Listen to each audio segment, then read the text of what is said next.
Bem-vindos a mais um episódio do Sapateada, podcast da Zillion sobre marcas portuguesas. A minha convidada de hoje é Inês Carrilho de Almeida, fundadora da Type, uma marca de swimwear que há 10 anos veio desafiar uma aceitação e uma celebração do corpo exatamente como ele é, e veio celebrar todos os tipos de mulher diferentes, cada uma com a sua autenticidade e com a sua identidade.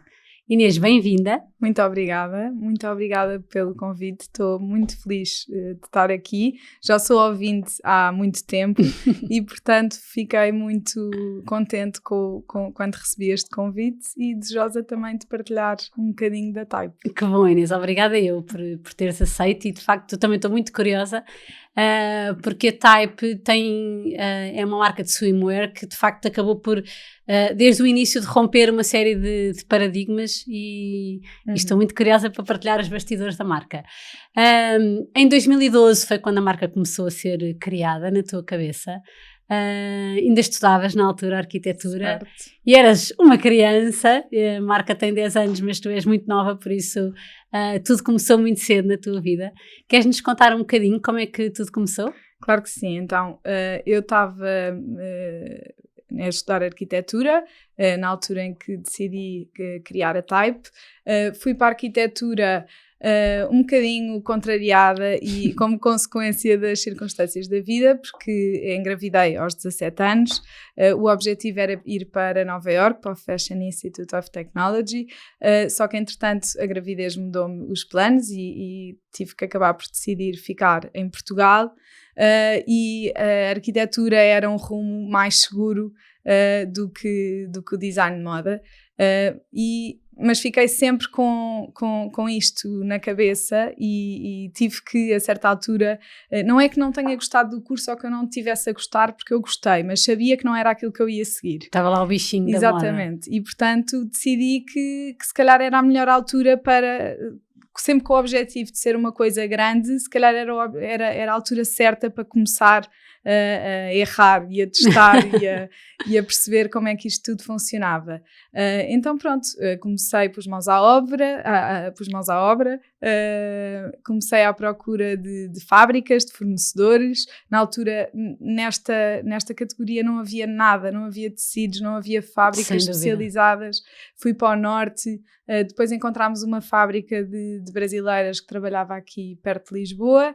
E eu digo encontramos porque na altura eu comecei com uma sócia, que entretanto depois saiu passado pouco tempo, e até foi ela que na altura encontrou esta fábrica, que já trabalhava com uma ou duas marcas de biquínis que na altura já existiam. E portanto foi assim que tudo começou. Mas nessa altura tu tinhas acabado a arquitetura, estavas a começar a marca, mas depois continuaste a estudar, tiraste 2 pós-graduações e trabalhavas ao mesmo tempo num restaurante. Exato. E já tinha nascido eventualmente o bebê. Como é que se concilia estas 1000 frentes? Eu acho que só concilia com a energia, exato, com a energia de uma miúda de 20 anos, porque eu olho para trás e acho que hoje em dia não teria capacidade para conciliar tudo o que conciliei naquela altura. Eu quando criei a Type estava no 2º ano de arquitetura, portanto eu fiz até ao 3º, fiz a licenciatura, depois fui fazer mestrado em gestão na Nova, já porque sentia que se calhar não fazia sentido acabar um mestrado em arquitetura se querias quando criar um negócio. Sentia que aquilo que eu mais precisava era de ferramentas em gestão naquele momento para fazer crescer a marca e levar a marca mais longe. Portanto, Bolonha permite-nos isto mesmo, não é? Apesar de ser um curso com mestrado integrado, a licenciatura servia para eu me candidatar a um mestrado, portanto fui para a Nova. Não foi fácil entrar, porque com o background em arquitetura eles não aceitavam, portanto haviam cursos, um mestrado especial para pessoas que não vinham de gestão, mas eu não queria, eu queria ir para o melhor curso de gestão, então tive que fazer 3 cadeiras, 3 exames antes de entrar no mestrado. E depois entrei e aí senti que estava na minha praia. A questão toda da estratégia, do marketing, que eu entretanto me apaixonei e que não conhecia, todo esse universo me cativou imenso e foi isso que me levou então depois às 2 pós-graduações que eu fiz mais tarde, mais ligadas com a moda, e depois o segundo com marketing digital. E quando é que a Type começa a ganhar forma, propriamente dita? Ela lanças a primeira coleção em março de 2013. Como é que foi esse processo? E como é que nasceu online a marca? Como é que foi a criação da primeira coleção? Como é que tudo ganhou forma, no fundo? Ok, eu agora olho para trás, a primeira coleção...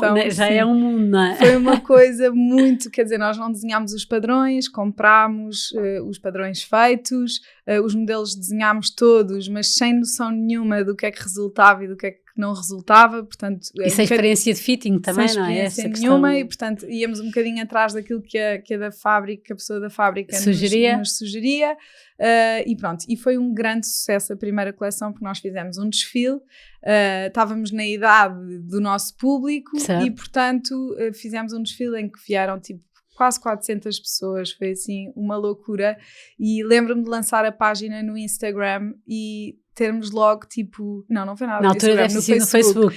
Termos logo tipo 1000 seguidores, tipo passado, não sei, uns minutos, foi uma coisa assim de loucos. E depois o desfile também teve imenso sucesso e tivemos muito mais procura do que aquilo que tínhamos para oferecer, e até porque não conseguimos sequer produzir a coleção toda, começámos muito tarde, isto são coisas que se aprendem no primeiro ano, depois para o segundo, e portanto o primeiro ano foi assim uau, e deu-nos logo uma segurança para continuar.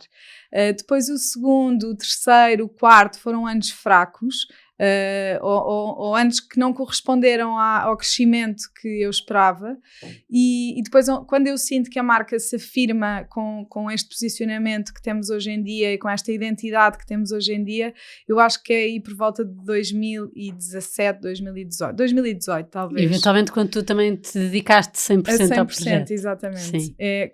Vai bater mais ou menos nessa altura, portanto eu acabo o mestrado em 2016, apresento a tese em 2016 e foi a partir daí que fiquei 100% dedicada à Type.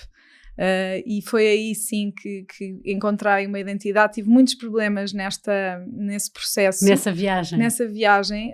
Achei que ia um bocadinho atrás das tendências e daquilo muito do que os outros faziam, porque isto são inseguranças de primeira viagem, e até que certa altura meti na cabeça que a identidade era, ou aprendi com aquilo também que eu ouvi dos cursos que tirei e das pessoas com quem me cruzei, cheguei à conclusão que o mais importante era criar uma identidade, e foi isso que foi o ponto de partida a partir desse ano até hoje, que acho que desde aí temos sido muito consistentes na comunicação, no tipo de produto, mas até aí estávamos um bocadinho perdidos ainda, ou eu estava um bocadinho perdida, e ainda não havia um fio condutor, alguma coisa que nos marcasse, que as pessoas nos conhecessem portanto houve essa necessidade de construir uma história, de nos distinguirmos, de nos diferenciarmos. Lembro-me que eu fiz a tese sobre a marca e lembro-me do meu mentor me estar sempre a dizer, mas o que é que a distingue? O que é que a distingue dos outros? E eu estar ali a pensar, e eu dizia-lhe uma data de coisas que me vinham à cabeça, ele, mas isso os outros também têm, mesmo que você ache que não têm, elas não têm. E aquele então, choque de realidade. Sim, aquele choque de realidade, não vai ser por aí, Inês, não vai ser por aí. Ou me dá um bom argumento para continuarmos com isto, ou então muda o tema da sua tese. E então eu andei ali meses e meses. Difícil esse processo. Difícil esse, mas foi bom, foi ótimo, porque deu-me mesmo aquilo que eu precisava, e foi nessa procura, nessa busca desse elemento que é tão importante, que eu acho que consegui posicionar a Type, e que hoje somos muito mais conhecidos pela comunicação e por aquilo que defendemos do que propriamente até pelo produto. Sem dúvida. E quando é que abriram a loja física? No fundo, quando é que há este passo de passar do online?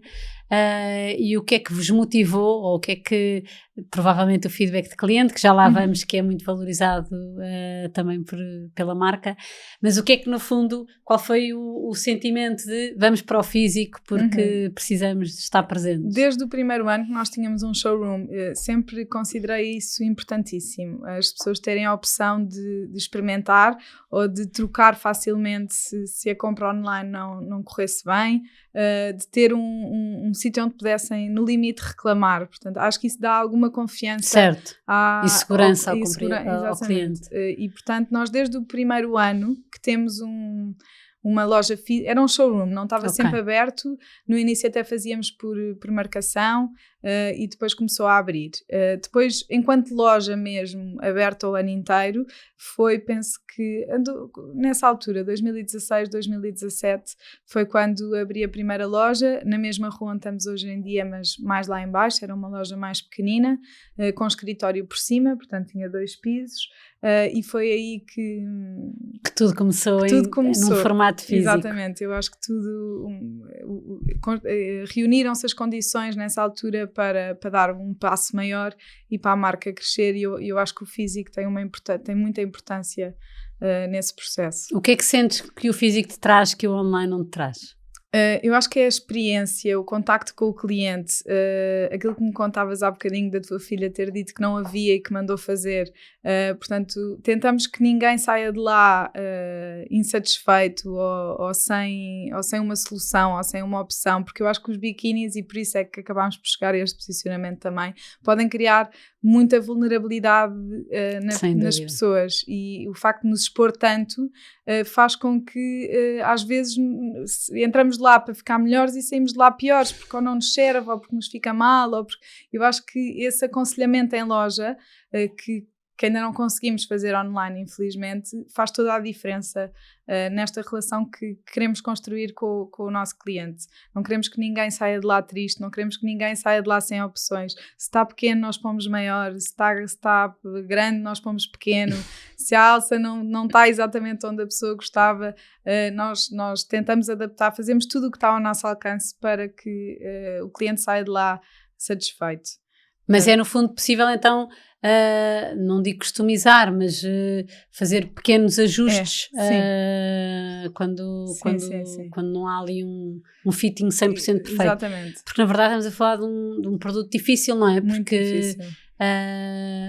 Cada corpo é um corpo, muitas vezes casar a parte de cima com a parte de baixo não é a coisa mais evidente. Claro. E isso nós permitimos também, portanto nós fazemos propostas de modelos, de parte de cima e de parte de baixo, mas vendem separado. É tudo vendido em separado, tanto tamanho como modelos, portanto a pessoa pode construir o modelo dentro das opções que nós temos, o modelo mais adaptado ao seu tipo de corpo.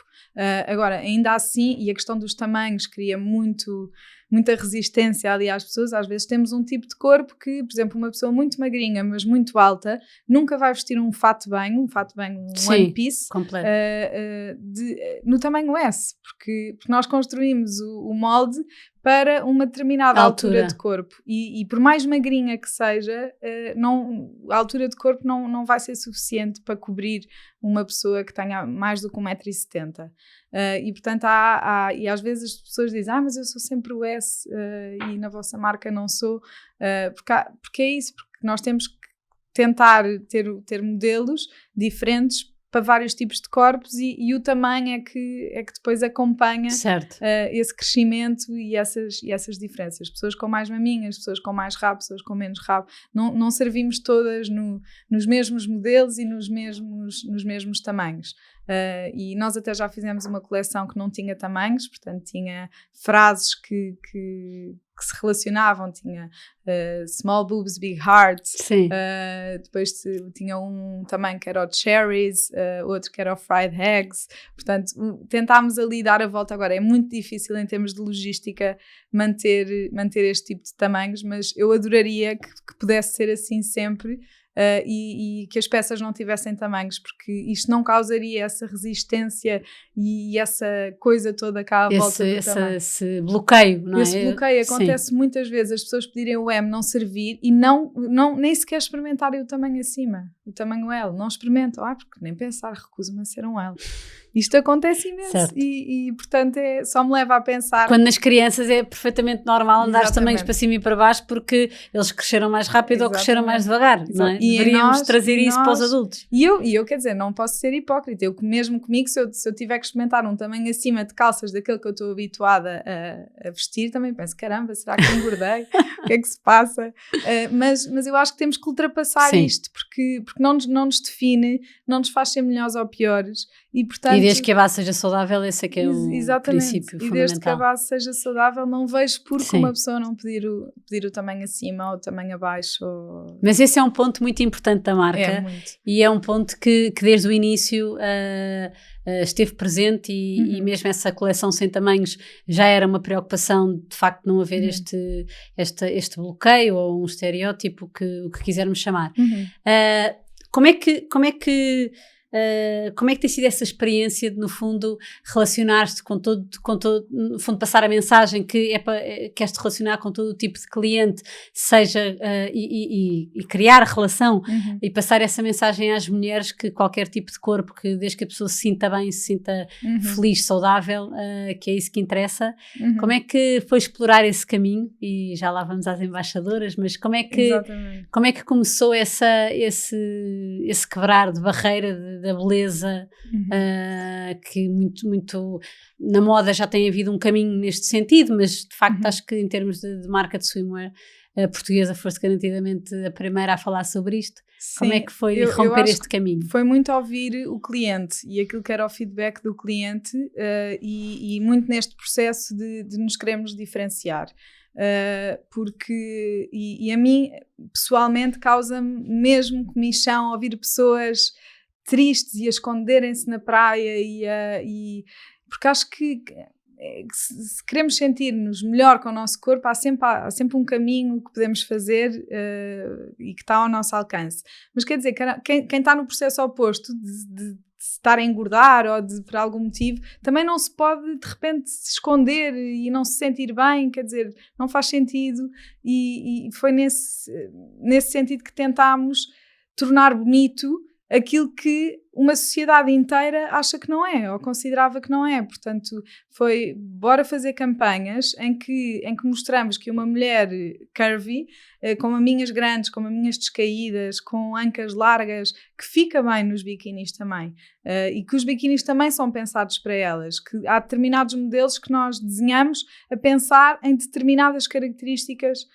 do corpo da mulher, e portanto... E o desconforto ao contrário, porque também há testemunhos de pessoas que são muito magrinhas, que não têm peito, que não se sentem confortáveis. E o contrário também existe. Nós temos um modelo que é o Greta, que até é feito de 100% de tecido reciclado, e que o próprio entrelaçado a licra cria um género de uma almofada que faz muito peito. Certo. E portanto, e as pessoas vão até lá, eu adoro este modelo, e nós dizemos sempre, mas olha, para peitos grandes não resulta. Não funciona muito bem, sinta-se à vontade para experimentar, mas como ele não estica e não cresce, sim, está pensado para o oposto. E acontece o contrário também com outros modelos.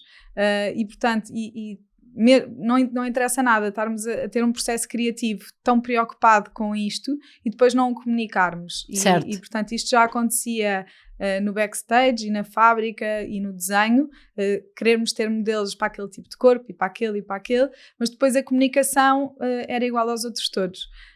Ou às outras marcas todas, e portanto a certa altura não passava essa preocupação real que vocês tinham. Só lá está, quando a pessoa ia à loja e nós tínhamos esse discurso, porque está escrito, nós temos briefings com as pessoas que passamos briefings às pessoas que estão na loja, cada modelo tem a sua descrição, o tipo de corpo que deve ou que não deve usar aquele modelo. Isso acontece na loja, mas depois não acontecia na comunicação, e podíamos comunicar aquilo que quiséssemos, se a modelo fosse sempre a mesma ou sempre dentro daqueles padrões e ideais de beleza, não nos adiantava que o copy fosse direcionado para outro tipo de corpo. Portanto, houve necessidade de transformar a comunicação e de mostrar, e é isso, foi muito isso, é fazer belo aquilo que as pessoas não sabem que é. E sobretudo descomplicar o desconforto, não é? Porque a campanha que vocês fizeram com as embaixadoras, com o testemunho de todas, que é realmente muito sensível e muito impactante, tu sentes que é não digo um problema, mas é um desconforto para muitas pessoas, seja pelas características que cada uma tem, todas diferentes, poucas se sentem muito bem no seu corpo, e portanto isso é objetivamente uma coisa que trabalhada traz maior conforto, maior autoestima. Exatamente. E elas no fundo retratam isso, não é? E quando às vezes as pessoas têm que ouvir que alguém diga para acreditarem, porque não têm essa confiança e com as embaixadoras acontece muito isto. Nós temos uma relação tão próxima, elas vestem tantos biquinis, fazem tantos TikToks, tantos vídeos, que acabam por conhecer melhor o tipo de corpo delas e que biquíni é que funciona melhor. Certo.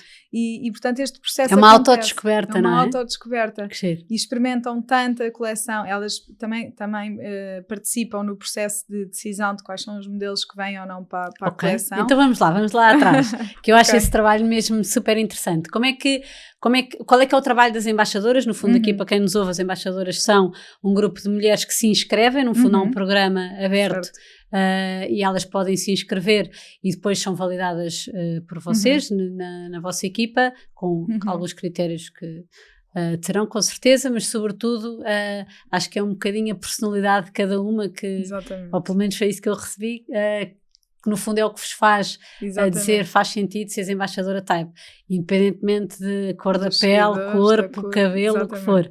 É a atitude e a personalidade. E depois elas entram, são aceites no programa e o que é que elas fazem? O que é que acontece? Portanto, temos um grupo no WhatsApp com todas as embaixadoras. Quantas são hoje em dia? Agora entraram mais 2, penso que sejam 14, ou, não sei se são 14 ou 16. Família Type. Sim, exato. E já foram muito mais. Isto é muito cíclico, portanto há pessoas que entram e depois afinal não corresponde àquilo que elas pensavam que é, apesar de nós fazermos sempre uma reunião. Primeiro enviamos um primeiro e-mail a explicar muito bem o programa, depois com aquelas que selecionamos fazemos uma reunião por Zoom ou por Meet para as conhecer e a explicar e um bocadinho até às vezes a assustar, porque isto dá trabalho. Certo. Não é só para receber ofertas, portanto isto implica um envolvimento, nem é muito trabalho, é envolverem-se com a marca, é estarem disponíveis para participar em várias dinâmicas e estarem presentes, porque nós acreditamos que só desta forma é que elas conseguem passar a mensagem. Elas têm que estar muito por dentro daquilo que é a Type e daquilo que são os valores e a missão da marca, para depois conseguirem cumprir o objetivo deste programa. Portanto, elas entram, passam a fazer parte deste grupo do WhatsApp. Depois temos missões, portanto elas têm várias missões todos os meses, objetivos, que variam de mês para mês. E segundo, cumprindo ou não cumprindo esse objetivo, ganham ofertas. Podem ser biquínis, acessórios, roupa, às vezes até experiências, que nós fazemos parcerias, portanto é muito variado. E depois ainda temos a embaixadora do mês que ganha portanto a que tiver a melhor performance ainda ganha um prémio extra. E portanto nenhuma missão é obrigatória, portanto elas escolhem qual é o caminho delas, o que é que elas querem fazer, se são mais direcionadas para as vendas, se são mais direcionadas para o TikTok, para o Instagram, para o núcleo próximo de amigos. No limite nem é preciso ter Instagram nem redes sociais de todo, se elas tiverem, sei lá, vou dar um exemplo que nunca aconteceu, mas sei lá, imagina escoteiras, têm um grupo de amigas muito, muito próximo e interagem com muita gente, e portanto até podem conseguir trazer pessoas para a marca. E portanto as missões são muito variadas, fazemos coisas mais direcionadas para a marca, outras mais direcionadas para elas, porque este processo também de elas se sentirem bem com elas próprias para nós também é muito importante e temos que começar por dentro para espelhar isso para fora e portanto tem sido um caminho muito giro, já faz quase 2 anos. Não, e recebes um feedback incrível, não é? Sim, eu as acho que isso é uma experiência mesmo rica. Todos os dias, nós às tantas já nem conseguimos dar resposta. Sim, dar resposta a toda a gente, vamos vendo, vamos marcando reuniões para tentar, porque nós também queremos que rodem as embaixadoras, portanto há umas que se mantêm brilhantes sempre, portanto essas não faz sentido, mas elas a certa altura, é aquilo que nós estamos a passar por esse processo agora, depois de tanto tempo dentro do programa, desmotivam-se, já não querem estar a passar outra vez pelos mesmos processos, fazer exatamente as mesmas experiências, portanto a certa altura eu acho que é bom ser cíclico. Não aconteceu até hoje ninguém sair zangado nem chateado, portanto temos sempre uma relação transparente e de muita conversa. Sim, traz conteúdo novo também, dá-te novo feedback, eu acho que é sempre enriquecedor. E depois, por outro lado, há outras que se querem sempre manter e continuar a fazer sentido para elas e portanto, continuam. E que são campanhas, não é? No fundo elas são cara de campanha. Exatamente, também. Em loja também estão presentes, não? Também fazemos ativações na loja em que elas é que estão a vender. Fazemos, sei lá, distribuição de panfletos. Agora este mês temos uma missão que é a Bikini Bag, portanto elas vão ter um saco com 10 biquinis que vão ter que vender na praia, ou às amigas delas, ou com quem elas estiverem. Depois este mês também vão tomar conta um dia do TikTok da Type, cada uma no seu dia. E portanto vamos assim tentando fazer várias dinâmicas para as envolver e para elas passarem a mensagem e trazerem também novas pessoas para a marca, porque eu acho que o word of mouth é a estratégia mais forte de todas e portanto atrair assim um pequeno grupo e pô-las a par de quais são os nossos objetivos e qual é a nossa missão.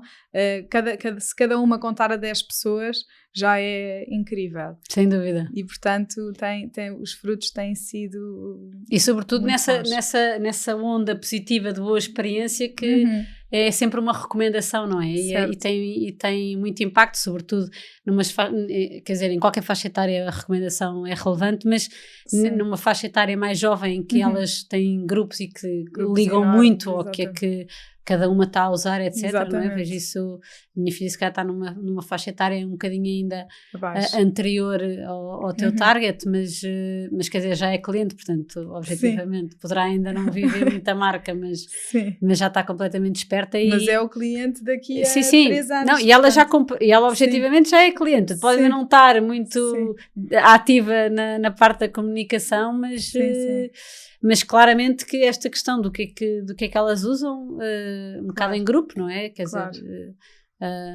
querem todas andar igual no final do dia. Sim, exatamente. Por mais que nós tentemos imprimir alguma originalidade. Mas sem dúvida que essa passagem de palavra realmente tem um efeito muito grande. Mas estavas a dizer que elas também fazem parte da seleção dos produtos que avançam. Como é que isso funciona? Fazemos uma reunião todos os meses, uma reunião por mês, em que fazemos o ponto da situação de onde é que estamos e para onde é que vamos. Mas de novos lançamentos, de produtos que vão repetir? De ativações, agora tivemos o dia do biquíni, por exemplo, portanto fazemos um ponto da situação e organizamos o mês. Quantas vendas é que cada uma fez, em que estado de performance é que estamos, quais é que ainda precisam de trabalhar para alcançar os objetivos, se precisam de ajuda, se precisam de nós, portanto fazemos sempre esta conversa para fazer um ponto da situação e, por exemplo, nos meses de inverno, que é quando acontece o processo criativo e a tal decisão, elas votam, no fundo. Nós partilhamos com elas a coleção toda e fazemos uns formulários em que elas podem votar e depois acabamos por tomar decisões também em que a decisão delas tem muito peso. Tem peso, claro. No fundo é a voz do público.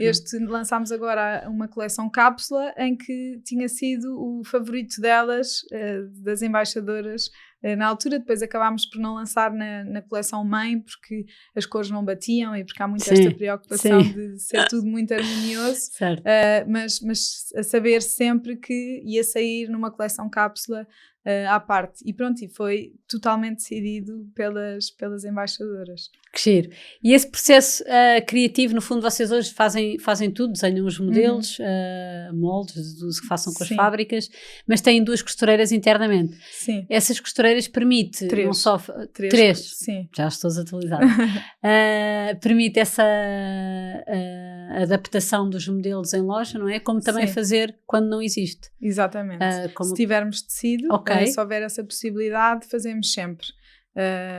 Uma pessoa que quer um modelo específico e não tem o tamanho, tem disponibilidade do tecido e da fábrica, do ateliê para produzir essa peça, nós fazemos sempre. Portanto, isso permite-nos, o facto de ter o ateliê atrás da loja, permite-nos essa prontidão, essa sim. resposta, essa relação que acaba por ser muito boa, e as pessoas sabem que podem ir, por exemplo, nós, nas calças que nós vendemos, temos uns conjuntos de calças e tops, é sempre preciso fazer bainha, normalmente, portanto, as pessoas conseguem em 15 minutos, numa hora no máximo, ter as calças prontas e levar, e muita gente já sabe disto, porque a outra amiga foi e disse, e ela diz, olha, mas eu precisava de uma bainha, mas vou este fim de semana, acha que dá? E nós, claro que sim, pronto, e isto permite-nos oferecer este serviço que é diferenciador. Não sei como é que se cresce com este serviço, mas para mim era muito importante que, acontecendo, que mantivéssemos esta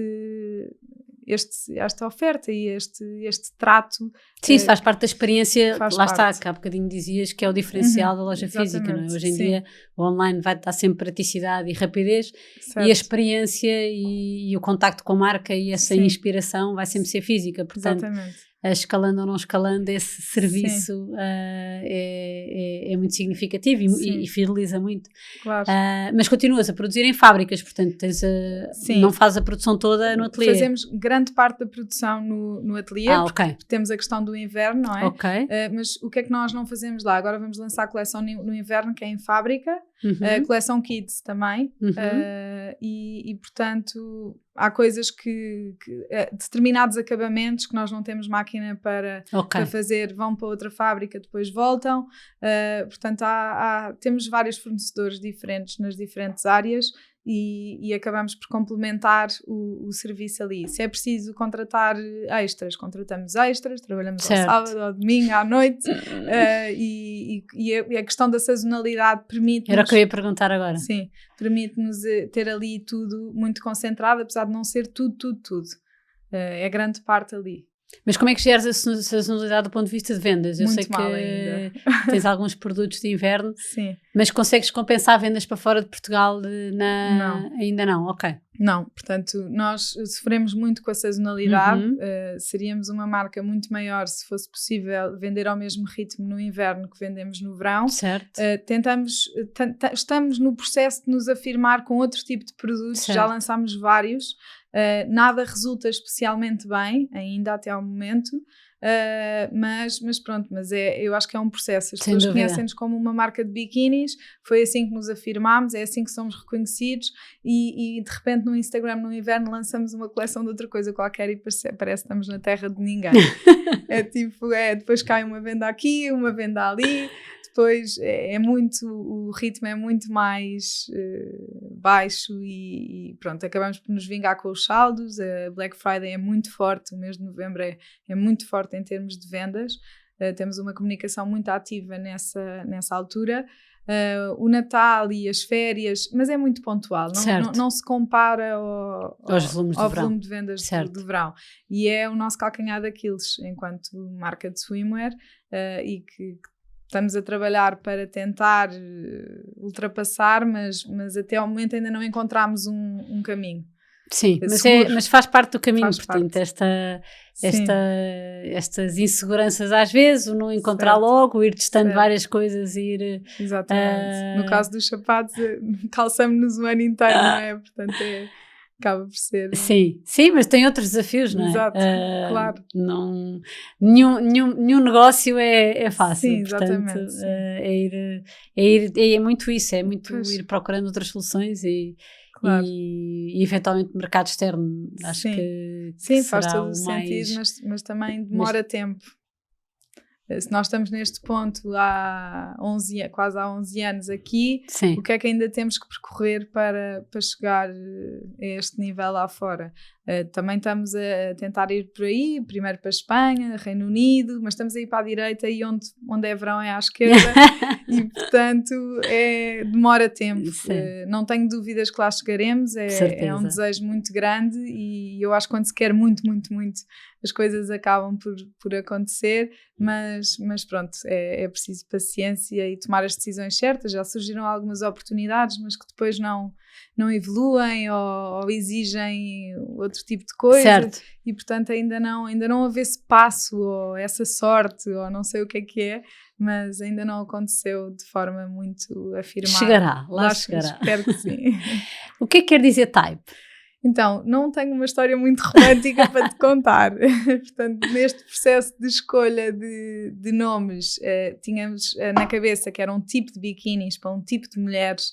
Havia esta conversa da afirmação de ser um tipo de biquínis que não existia, um tipo de mulher que fosse confiante, que sexy, que não tivesse medo de desfilar pela praia ou vergonha, e portanto o tipo deu o type que era em inglês e que era mais fácil e que num processo de internacionalização futuro seria mais fácil de afirmar, e era um nome curtinho, que era fácil de decorar. Agora, por exemplo, como te contava há bocadinho na questão da tese do mestrado, isso foi uma coisa que eu tive que defender, e até havia um júri que não era português, e ele dizia-me, type, but type is writing, what do you mean in swimwear? E eu, pois é verdade, mas olha, na altura foi muito... Esta decisão foi um bocadinho precipitada, se calhar, e foi a tradução literal do tipo para o type, e que era o type of bikini, depois todos os biquinis eram um type of beauty, um type of qualquer coisa. Certo. E pronto, e agora ficou, e eu acho que não é uma opção nesta fase de mudar o nome. Não, eu acho que, e faz-me sentido, eu acho que acaba exatamente por fazer essa brincadeira com uma série de coisas que resultam. Às vezes o óbvio pode não ser evidente para todas as pessoas, ou pode não ser imediato, mas... É um bocadinho como os nomes dos filhos. Há muitas pessoas que dizem esse nome, e depois são as pessoas que fazem os nomes, não é? Sim, exatamente, é isso. Por isso... Sim, e na verdade eu acho que não há muitas pessoas a questionarem-se. Claro. É só que perguntam-me sempre, e portanto... Não, eu não sabia se havia de facto alguma mensagem por trás, mas acaba por traduzir, na verdade, a versatilidade e a diversidade que a marca quer representar, portanto, está muito bem. Obrigada. Com a celebração dos 10 anos da marca, vocês lançaram uma coleção cápsula, que no fundo foi relançar um dos vossos best-sellers, que é o modelo Greta, com materiais sustentáveis, e penso até que com desperdícios de materiais. Sim, o que é que traz esta coleção, e como é que funciona esta reciclagem de material? Como é que foi feito este produto? Então, portanto, era importante marcar os 10 anos. Como os 10 anos são em outubro, era numa fase pós-verão. Certo. E não queríamos deixar passar sem marcar com alguma coisa, e portanto surgiu, como estávamos em produção de coleções futuras, tínhamos o tal desperdício que gostávamos de aproveitar, e achamos como faz parte da identidade da marca, que era importante marcar os 10 anos com este produto.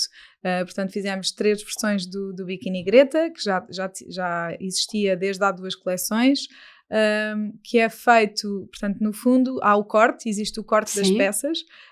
Nós apanhamos todo o desperdício que é gerado dos tecidos lisos, portanto, nos jacquards, naqueles texturados, não costuma resultar bem, mas dos lisos resulta muito bem, portanto, apanhamos aquilo tudo, vemos os bocadinhos que têm 3 cm de largura para irem para a máquina serem costurados em esparguetes, em rolinhos.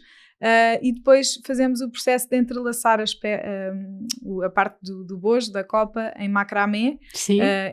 É tudo feito à mão, é muito demorado, só eu e mais uma costureira é que sabemos fazer este produto, e portanto é muito demorado, demora muitas horas, mas vale muito a pena, porque faz imensa diferença no desperdício que é gerado. Nós aproveitamos mesmo muito bem cada bocadinho, como ele é em triângulo, começa muito pequenino e vai crescendo, portanto dá para aproveitar bocadinhos, certo, desde os 5 cm ao metro e meio.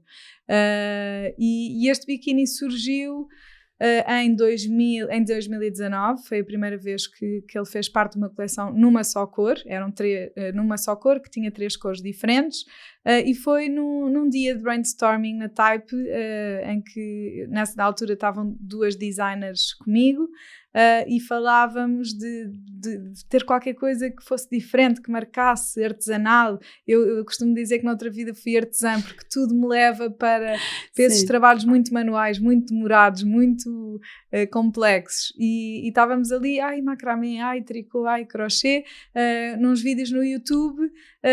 Começámos, mas então como é que fazemos isto em triângulo? Ali em imensos testes acabámos por chegar àquele modelo. E pronto, e resultou muito bem. E a resposta do público foi tipo uau, esgotou logo. Depois no ano a seguir lançámos uma coleção com 4 cores diferentes, duraram 48 horas. E pronto, e isto é um sinal de que, claro, de que tem que fazer parte e que tem que ser sempre e acabar por nos marcar muito a identidade enquanto marca. Nunca é possível fazer muita quantidade porque tem esse trabalho manual muito complexo. E porque é limitado ao desperdício que é gerado também, e portanto acaba ao preto, eu não consigo fazer mais pretos, porque não vou comprar tecido de propósito para fazer aquele modelo, porque seria inverso àquilo que é o objetivo daquele, apesar de às vezes apetecer, e toda a gente diz, uma de lá da fábrica diz, Inês, compra logo, faz logo. E eu não vou fazer isso, eu não vou mentir às pessoas, não é ético. Mas podes não mentir, se houver real procura, podes dizer, bom, então há aqui espaço para fazermos este produto, porque de facto se a pessoa às tantas quer, também cabe-nos a nós servir a vontade delas, não é? Dos clientes, portanto, claro, e em termos de negócio funciona mesmo bem, mas é tão trabalhoso que se eu comprar tecido e demorarmos aquele tempo todo para produzir o produto, acabamos por chegar a uns valores que depois também já passam outro nível. E pronto, e depois então decidimos fazer esta coleção com 3 cores de gretas diferentes e como era o início do inverno, umas camisolas de manga comprida em crochê, assim com os quadrados grandes, transparentes, em que se via o biquíni, sempre muito no universo de praia e transparências e etc. Mas nesta altura, em outubro, correu bem, os gretas correm sempre bem, é aquele modelo muito, muito seguro, e pronto, e foi uma celebração. 10 Laps Around the Sun, era assim que se chamava. Fizemos também uns colares com um sol que marcavam, que também oferecemos às embaixadoras todas. Achei graça porque ainda a semana passada tivemos uma sessão fotográfica e 3 ou 4 delas ainda estavam ali com o sol, com o fio. E pronto, os 10 anos foi assim. Que giro. Além dos biquínis, vocês aumentaram também o portfólio para...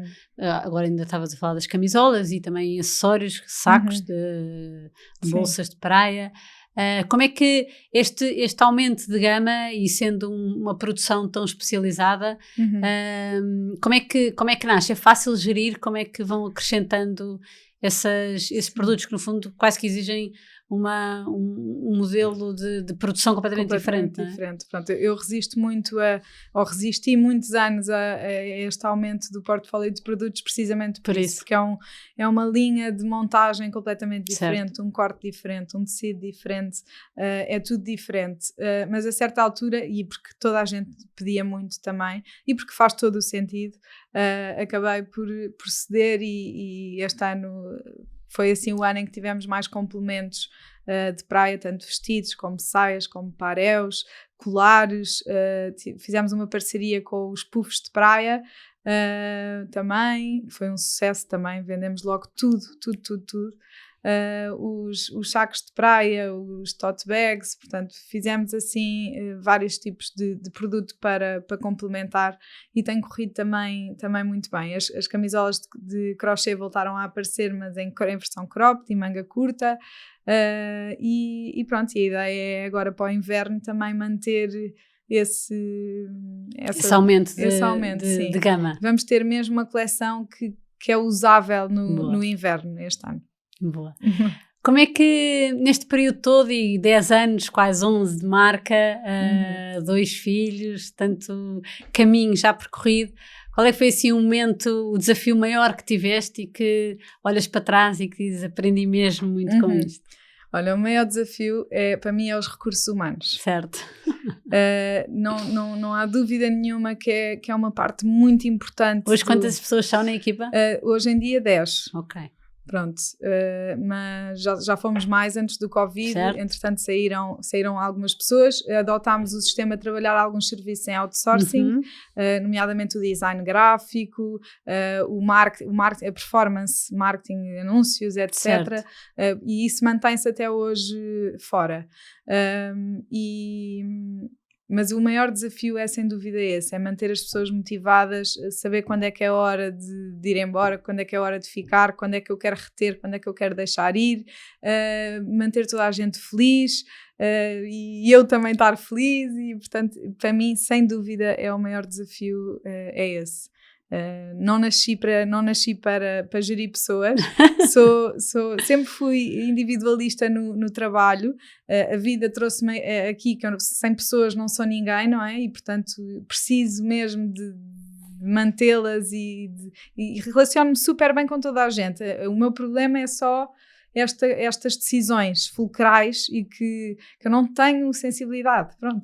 E uma pessoa, o primeiro passo para melhorar é reconhecer quando é que... Claro que sim. Quais é que são os maiores problemas e para mim é sem dúvida este. Sou muito pouco tolerante e portanto como trabalhei muito sempre, há ali coisas que eu não consigo perceber e que não sou capaz... Certo, tens um padrão de exigência, tenho um padrão de exigência, há pessoas que funcionam melhor de outra maneira e eu tenho que fazer um exercício muito, muito, muito grande para lá chegar e para não ser injusta e portanto é uma aprendizagem também, tem sido onde eu tenho aprendido mais, sou muito melhor a gerir pessoas hoje do que era há 10 anos atrás, sem dúvida, mas pronto, mas é sempre um desafio para mim. Sem dúvida, sobretudo porque é tão importante termos as pessoas certas ao nosso lado, não é? É muito importante mesmo. Mas é realmente um desafio, concordo plenamente.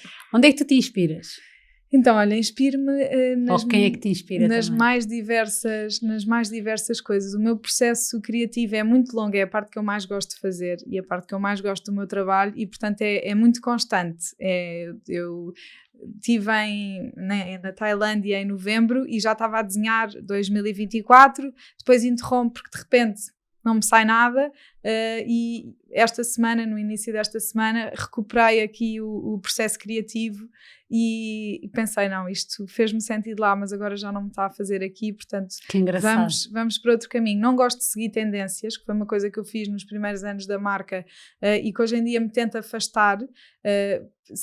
Sou obviamente influenciada por aquilo que está a acontecer, mas não vou pela cor, pelo modelo, o nosso caminho nunca é esse. Há sempre um ponto de partida, uma história, qualquer coisa que seja muito marcada. Por exemplo, em 2023 foi um quadro lindo morrer pintado à mão de uma ilha paradisíaca que tinha a areia de uma cor, os verdes de outra cor, os frutos, as flores, o mar e pusemos aquelas cores todas juntas num mood board e aquilo funcionou na perfeição e havia uma história e foi muito fácil a partir daquele quadro desenhar a coleção e contar a história toda que nós queríamos contar e que depois, por exemplo, partilhámos com as embaixadoras e que elas acabaram por escolher o nome All Eyes on You, que era a mulher no centro daquela ilha e em que tudo funcionava em harmonia à volta dela. E portanto tem que haver assim qualquer coisa forte, uma ideia muito forte, um ponto de partida muito específico para tudo a seguir vir atrás disso. Não gosto de fazer o processo ao contrário, de olha, a tendência é roxo, vou desenhar uma coleção toda roxa certo. E depois logo se vê o que é que se diz. Às vezes tem que ser, a inspiração não vem sempre, mas preciso de um motivo muito forte para fazer sair tudo. Para fazer sair tudo, porque tem que tudo fazer sentido para mim, senão não vale a pena estar a tirar modelos para o mercado sem uma história por trás e sem um sentido e sem um objetivo.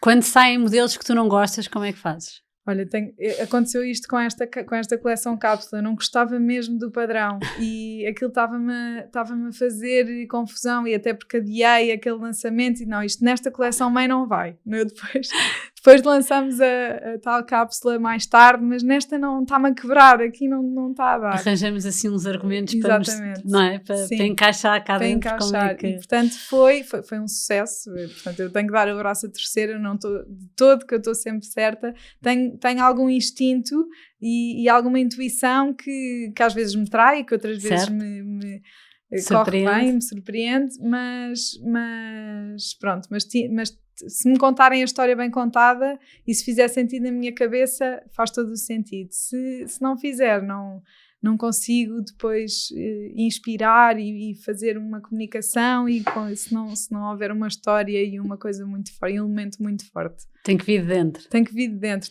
Ou se não vier de dentro de mim, tem que vir de dentro de alguém, mas que te faça esse eco muito lá estruturado. Dentro. Sim. Muito que conselho deixarias a quem vai começar um projeto próprio? Olha, essa pergunta é muito difícil, mas o conselho que eu dou sempre é: isto é 90% de transpiração e 10% de inspiração, portanto é mesmo preciso trabalhar. Eu acho que com muito trabalho e quando se quer muito, muito, muito, as coisas acabam por acontecer. Não se pode desistir nunca, por mais que às vezes eu já tive vontade de desistir N vezes, já tive vontade, mas depois não consigo desistir. Onde é que vais buscar essa força? Quem é que te empurra lá para cima? Às vezes o meu pai, sobretudo. O meu pai é uma pessoa, é um empreendedor também, construiu um império, já 2 impérios em 2 áreas muito diferentes e portanto, mas que tem uma estrelinha qualquer que eu não tenho. Portanto, não sabes. Mas quando eu estou assim um bocado em baixo, eu digo ao pai: olha, já tentei tudo, nada disto está a resultar, Inês, então vai para outro caminho, desistir não é opção. Portanto, puxa para ele, às vezes ajuda-me e dá-me essas ferramentas e diz-me para onde é que eu devo ir. Essa força, não é? Essa força, mas desistir não é opção. E vai sempre haver alturas em que corre mal, outras que corre melhor, mas não se pode desistir. Se queremos construir algo, se é para construir algo, eu digo várias vezes isto aos meus amigos, se é para construir alguma coisa, para ganhar um ordenado ou um salário, eu acho que não vale a pena, certo. Porque isso vai demorar tanto tempo até corresponder a isso. Se é por dinheiro, não dá, não é? Tem que haver uma razão maior. Uma razão muito maior para tornar as coisas grandes e boas e que venham por um motivo qualquer e para fazer a diferença. Se é para ganhar um salário, mais vale trabalhar para outros. Mais vale mandar um currículo. Exatamente, mandar um currículo. Por isso, muito trabalho e uma razão maior que faça. Sim, não desistir, vai acontecer muitas vezes, mas se quer muito uma coisa, não tem que ser até ao fim. Muito bem.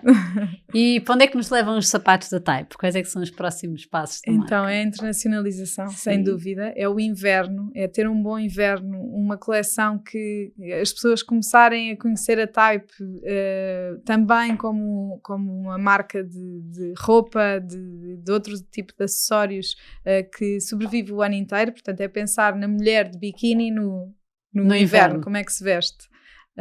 E essa tem sido a lógica de pensamento para trazer uma coleção de inverno, funcionar o ano todo, e a internacionalização são os próximos grandes passos que eu espero que para breve se concretizem. Muito bem. Inês, adorei. Muito obrigada por esta partilha. Foi mesmo muito interessante e uma conversa mesmo boa.